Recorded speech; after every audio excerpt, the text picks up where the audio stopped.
Hello there, welcome to this week's Seconds Out. I've got two top guests for you today. We've got light welterweight, Mr. David Barnes, and we've got welterweight, Mr. Kevin Anderson. Kevin, thanks for coming on the show, mate. Pleased to be here. Barnesy, how are you doing, lad? I'm all right, Barney. You all right? Well, I'll come to you in a minute, Dave, because you've been involved in the show in the last series. Kevin, obviously your first time on Seconds Out, because you're from Fife, for starters. Yep. But what made you come down to train with Bob?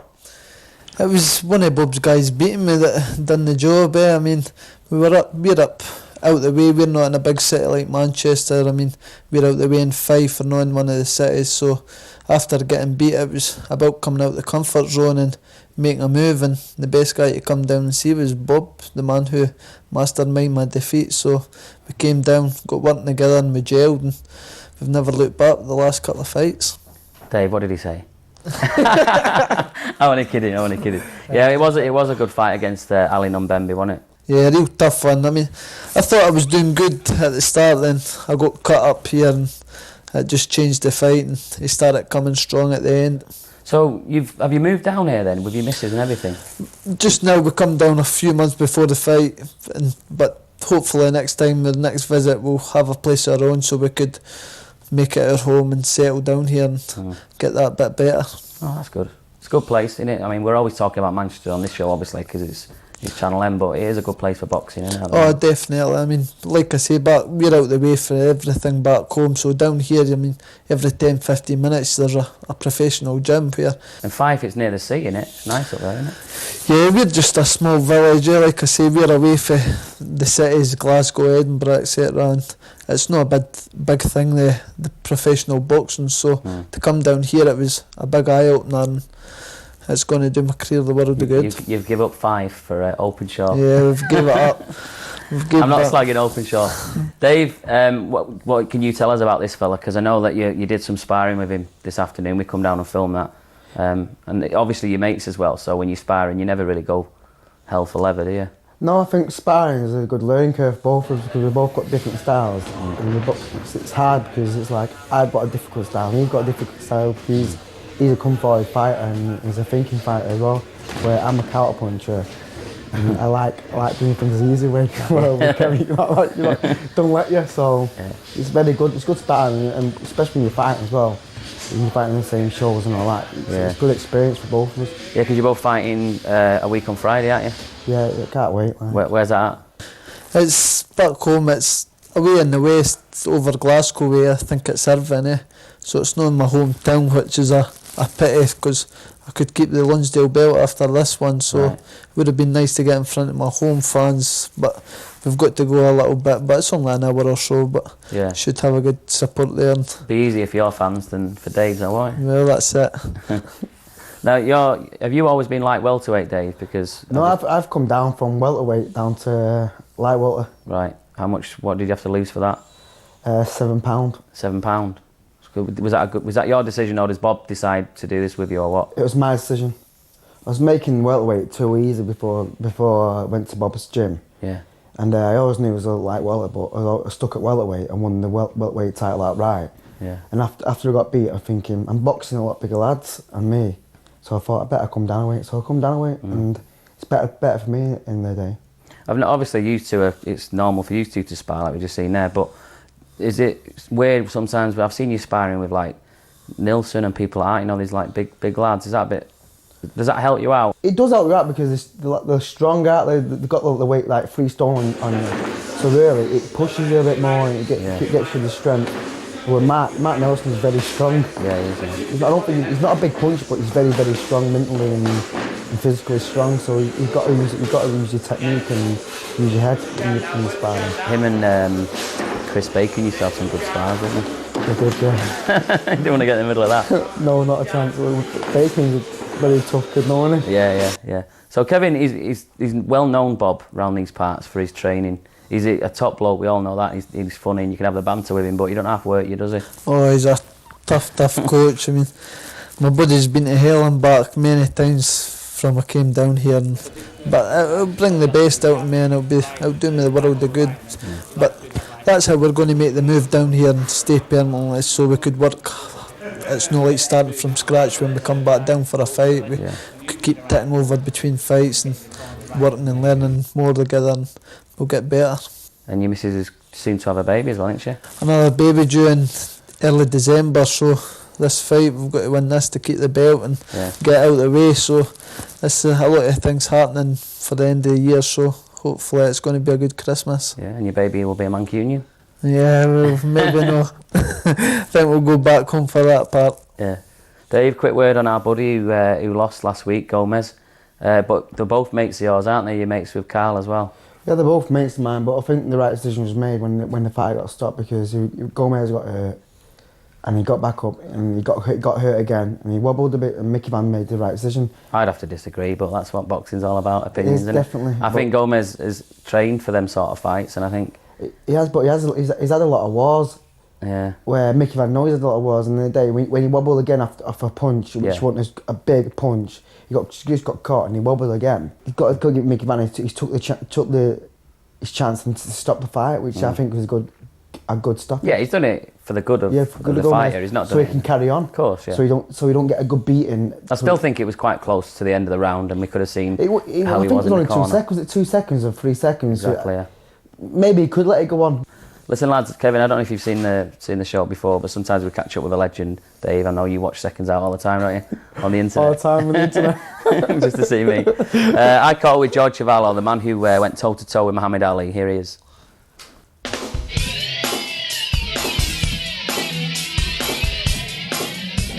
He had an amazing career. He fought Muhammad Ali 3 times. Twice. Sorry. Not done my research. Actually, you're quite correct in saying 3 times, because he was doing an exhibition one time in Johnstown, Pennsylvania, and I was in the crowd, and all of a sudden he saw me there and he asked me to come up or something like that. And anyway, I ended up boxing a couple hours and fooling around for an exhibition. So technically, you're correct. Yeah. You're correct. 3 fights. Yeah. But look, with that aside, with the Muhammad Ali thing, what other parts of your career What other are you fighters most proud of? Yeah. Well, my best wins were always with guys number 4 in the world. Like I knocked out Beryl Ramos, Doug Jones, Jerry Corey, all number 4. So I said I never had trouble with 4s, just with 1s, 2s, and 3s. Yeah. You know? But they're my best wins. I fought all the tough guys, Joe Frazier, George Foreman, Cleveland Williams. I fought a lot of guys.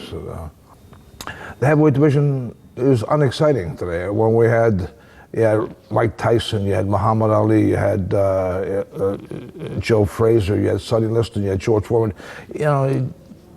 They had personalities. They had, they had a certain persona about them, and it was exciting. But with the guys around today, that doesn't seem to, doesn't come home with people. It doesn't really hit home, and it's kind of unexciting. It's kind of an unexciting part of the heavyweight division, of the heavyweight era.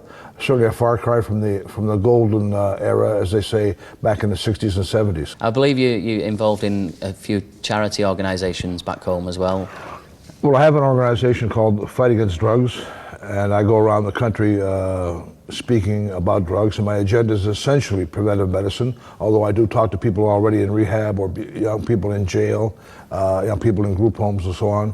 And my agenda changes a little bit that way, but primarily it's preventive medicine, and I talk to young people about the pitfalls of experimental use of drugs and how difficult it is to be an addict once you're an addict.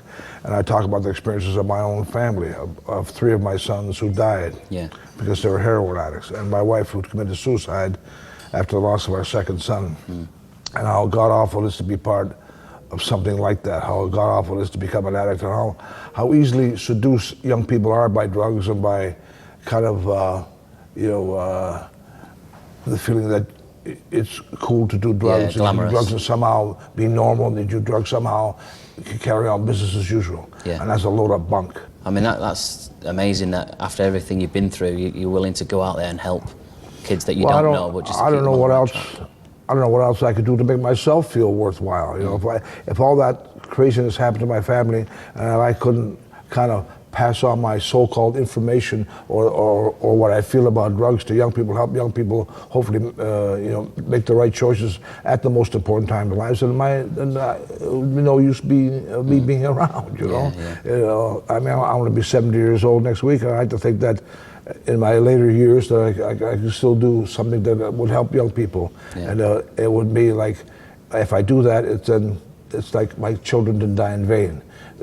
Even though my sons died, that they can still help somebody. Yeah. And that's what kind of, compels me to keep going. Brilliant. Well, George, it's brilliant to meet you. You're one of the bravest men I've met, physically and mentally. So enjoy your time in Manchester. Thank you, Brian. Thanks for your time. Okay. Thanks a lot. Thank you. Yeah, nice fella him. He's obviously had some hardships in his life, hasn't he? But he's doing some good now. What sort of people influenced you and made you want to become a boxer, Kevin, first?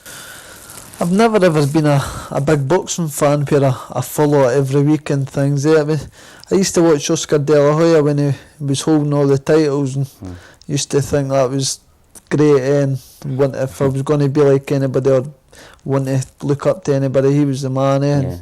So I used to like Oscar De La Hoya, but I've never ever been one to sit in every week and watch boxing and watch this. I just get my head down and get training and fight when I have to fight and move on to the other one. How old were you when you got started then?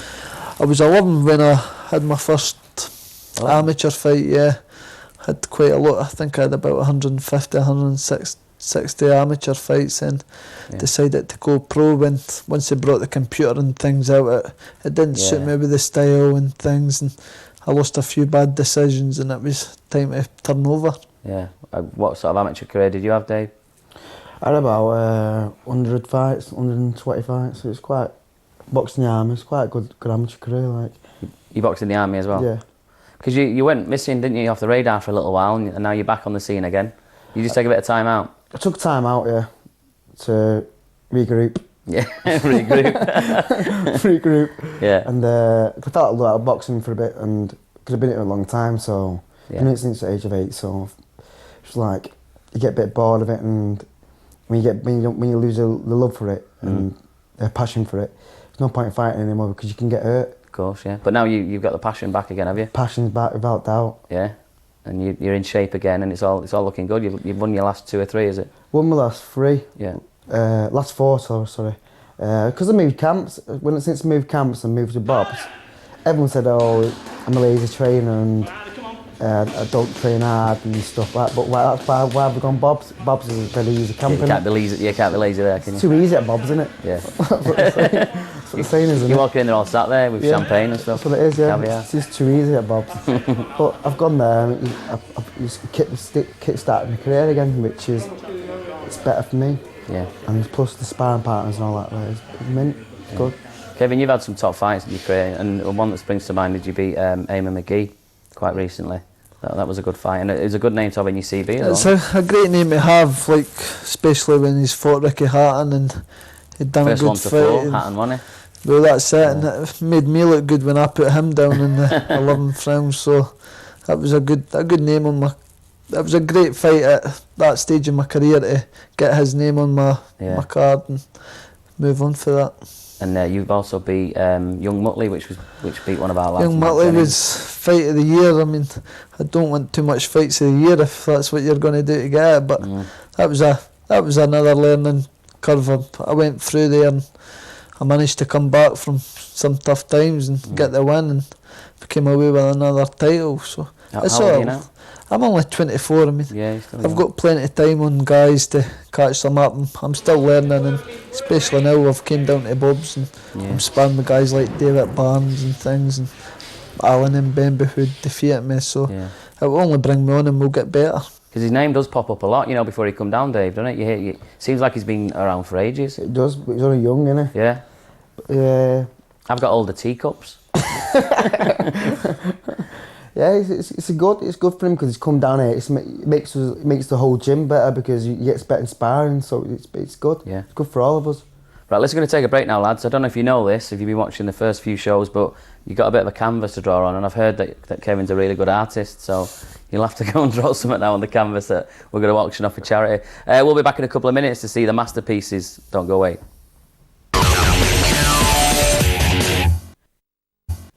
Welcome back to part 2 of Seconds Out. I'm joined this week by Kevin Anderson and Dave Barnes, both from Bob Shannonsgym. Bob gets a lot of mention on the show, doesn't he, because of his training, but he's going to enjoy this because I've got to show the people the canvas so far. This is ridiculous. This is quite good. Kevin's just done a plain, simple as Scottish flag, really, isn't it? He had a bit of colour in there. Yeah. This is what Dave did. Boxing canvas. Is that what it is? A boxing canvas. Right, that's good. Some of them are quite good so far. Look, there's Jennings' belt. Either him or John Murray are winning it at the moment. I thought we can't get any worse than Gomez's green cross, but then these two turned up. So you're at a bit of a par, but it's going to be full up that by the end of the season. So it should be quite good. Right, lads, we're going to have a look at some action now. Your mate Rocco from the gym. We were down there, Dave, weren't we? Watching, yeah, it was on Jennings' bill. So this is Rocco, some highlights from his fight a couple of weeks ago.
Jason Levitt, 54 points. Johnny Rocco, 60 points. Johnny Rocco. What's he like to spar then, Rocco? That was a good win for him, wasn't it? He was. He's very tough. He comes for you all the time. He makes you work. It makes you work for every minute of the round. Yeah. He's a good spar. Does he spar different to when he fights? It does, yeah. He looks nervous when he fights too much, but he's got a thing. He spars with the best, one of the best lightweights and the best welterweight in Britain. So he should box easier. Have you sparred with all of the lads so far down there, Kevin? I've sparred with Achilles? Yeah, Tough lad, isn't he? strong guy, yeah. It's a tough spar, he just keeps coming to, like a mini Tyson, and Yeah. they're tough spars, but they've all got, like Rocco keeps coming, you don't get a minute's rest with any of them, mate. They just keep coming at you and making you work, and it's a good workout. All different styles as well, isn't Well, it? that's it, it's coming down here and going into that, I don't need to come out that gym for sparring anywhere. Back home I had to travel an hour, 2 hours there and back to get a decent sparring. Whereabouts are you staying in? Are you far from the gym? I'm staying in Sale, Right. just around Withenshaw area. And Right, yeah. Where are you from originally, Dave? From Partington originally. Where, sorry? Partington. Oh, right, Down the right. road from Sale. Yeah. And what was it? Because you went to Arnie's gym, didn't you? Did you go? Was you anywhere before that? I went to Arnie's gym and I went to, was that brand new? I went to Arnie's I went to Bob Shannons after that. All right. Yeah. Because it's a lot of floating about, and it's, I don't know, do people get offended when you change gyms, or is it just part and parcel? Was your man in Scotland disappointed that you were going with Bob? I was with the same guy from amateur career, so it was about coming out of the comfort zone and making that move. It was always going to take a defeat to get up and go, so it wasn't about, we knew we had to move, it was just, you don't fix what's not broke, so. Yeah. What did you say to Bob after the fight, or was it like a week after or something? It was after, I think he was talking to my manager, Tommy Gilmore, and they knew we weren't happy up there, and I think he threw his name in the hat for training, and we got together for a weekend, and we worked well and gelled, so we went to the next fight and we got a good result, and we just kept going. Because you had a fight with Ali as well, didn't you, Dave? Yeah. And it was a draw. Got a draw, Valley, yeah. Was that a fair result? No. No? You should have won it. Should have, but I was going through problems at the time, and Yeah. I'm not mentioning what I was going through, but Yeah. my head went right, and that's when I took a break Right. for a bit. And after that, I come back, and I become a better fighter for it.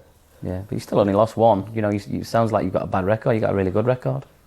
To me, it is bad. Yeah. I shouldn't. You got that one loss and one draw. It's okay, but you really box don't want to get beat at all, No, does not it? at all. Do you all support each other in your gym? Because I know obviously you were there that night that Jennings fight and Rocco was on. And do you go and watch other people's fights? Without a doubt, I like to go. I like to watch my friends fight. I like to give support. Even I like to go and see Mike's from my old gym. I like to go and watch Thomas as well. Yeah. If I can get down there, I get there for him, because in the day we're all mates. We're just at different gyms and maybe rival gyms. But in the day, I'm a mate. I used to train with them. So to me, there's no animosity there between me and the fighters. Yeah, yeah. So I try to get to as many fights as I can. Right. Well, the two good wins we've not mentioned yet from last week were Matthew Hatton and Matthew Macklin both won in Ireland, so that was good. And there's always been word that you might have a bit of a scrap with Matthew. Well, he keeps throwing my name in the hat, and once I shot at me, and I mean, we'll get. But I'm not looking no further than Kevin McIntyre back in Scotland, and we'll get this fight out of the way, and it's a fight I would jump at the chance to take it. I mean, he's a name down here. He's got he's Ricky Hatton's brother, so we'd love that fight, and any time, any place, we'll take that fight. But he's improved a lot, Matthew, though. He's had to live with the fact that he's Ricky's younger brother, but he's like the last year or so, he's come on an awful lot. maybe he's learning a lot. I mean, he's boxing the big shows, and he'll be going into the gym and with Ricky every day, and he'll learn off that, and he'll get better as it goes. But if he wants a shot at the British title, he's got to come and get through me, and it's a fight I want. Yeah. Have you got any gauntlets to throw down, Dave, on the show? Me, you know. You're just looking forward to this on next Friday, aren't you? Yeah, Friday, and that step, then hopefully I can take on Colin Lyons, which he's got to fight me by the end of January for the British and European title, so hopefully that comes off. Brilliant. Well, listen, lads, thanks for coming in. I know you've been training today and sparring and everything, so I appreciate you coming down.